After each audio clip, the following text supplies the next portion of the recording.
இதுக்கு முன்னாடி நீங்கள் வெங்காயத்தை வச்சு இப்படி ஒரு அட்டகாசமான ரெசிபி செஞ்சும் பார்த்துருக்க மாட்டீங்க, டேஸ்ட் பண்ணியும் பார்த்துருக்க மாட்டீங்க. இன்றைக்கி ஒரு சூப்பரான, அதுவும் டோட்டலி டிஃப்ரெண்ட் அண்ட் சிம்பிளான ரெசிபி தான் உங்களோட ஷேர் பண்ணிக்க போகிறேன். அதுவும் சிம்பிளான, நம்ம வீட்டில் எப்போயுமே அவைலபிளாக இருக்கக்கூடிய வெங்காயத்தை வச்சு. ஸோ இந்த ரெசிபியை, இந்த வீடியோவை பார்த்து ஃபுல்லாக தெரிஞ்சுக்கோங்க. ட்ரை பண்ணி பார்த்துட்டு எப்படி வந்திருக்கு அப்படின்ற உங்களுடைய கருத்தை மறக்காமல் கமெண்ட்டில் ஷேர் பண்ண மறக்காதீங்க. ஹாய் ஃப்ரெண்ட்ஸ், நான் உங்கள் ஜுபைதா ஜாக்ஸ் கிச்சன்லேருந்து. இது உங்களுக்கான சேனல் நமது மொழியில்.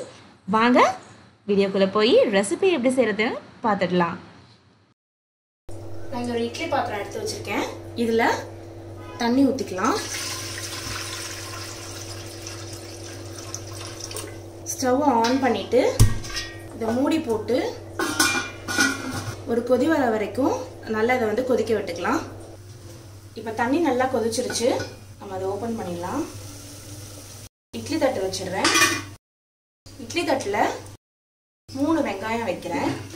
இந்த கிரேவி வந்து 2 பேத்துக்கு கரெக்டாக இருக்கிறதுனால நான் 3 வைக்கிறேன்.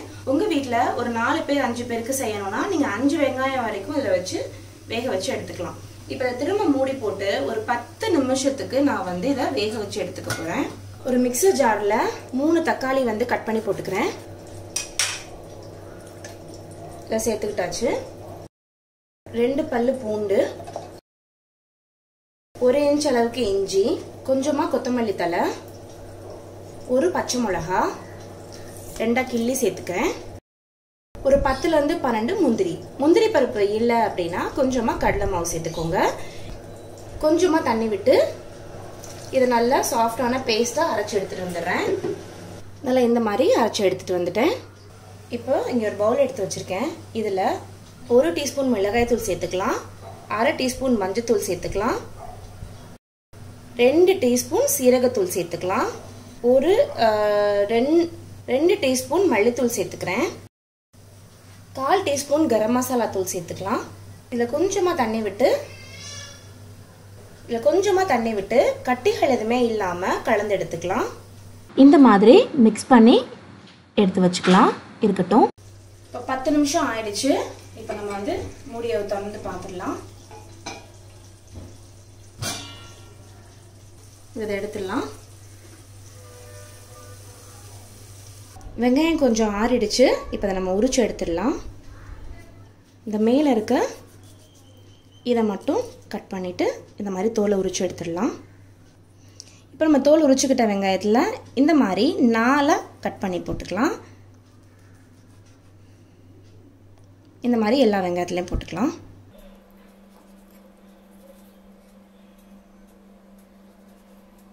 ஃபுல்லாக கட் பண்ண வேண்டாம், ஒரு 1/2 பங்கு கட் பண்ணால் போதும். இங்கே ஒரு கடாய் வச்சுருக்கேன்.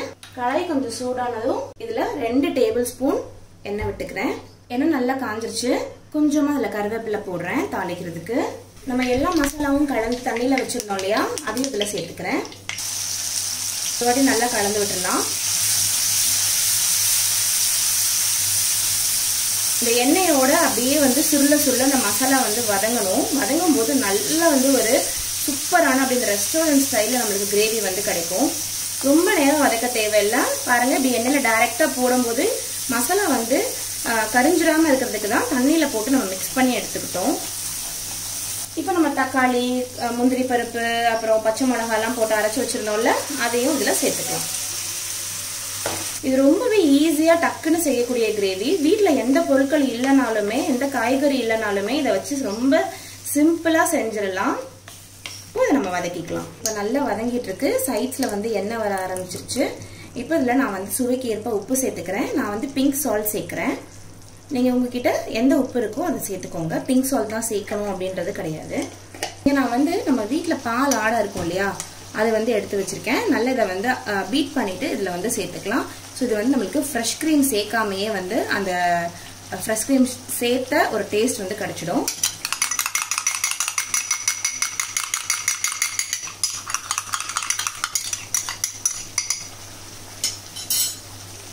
எப்பவுமே பாலாடை, தயிர் இந்த மாதிரி கிரேவிஸில் சேர்க்கும் போது ஃப்ளேமை வந்து ஸ்லோ பண்ணிவிட்டு அதுக்கப்புறம் சேர்த்துக்கோங்க.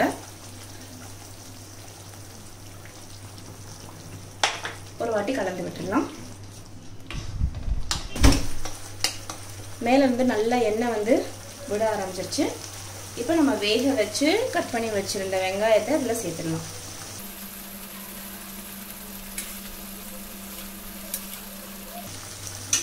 இதுக்கு மேலே கொஞ்சமாக கொத்தமல்லி தழை இல்லாட்டி கசூரி மேத்தி தூவிட்டோம் அப்படின்னா அட்டகாசமான கிரேவி. நம்ம வீட்டில் எந்த ஒரு காய்கறியும் இல்லாமல் செஞ்சுக்கலாம். இது வந்து சப்பாத்திக்கு அவ்வளோ அட்டகாசமாக இருக்கும், தோசைக்கும் ரொம்ப சூப்பராக இருக்கும். ஸோ இந்த கிரேவியை நீங்கள் கண்டிப்பாக ட்ரை பண்ணி பாருங்கள்.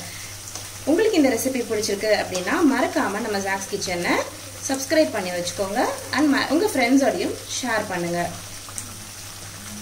நான் உங்களை அடுத்த வீடியோவில் சந்திக்கிறேன். அது வரைக்கும் பாய் பாய்.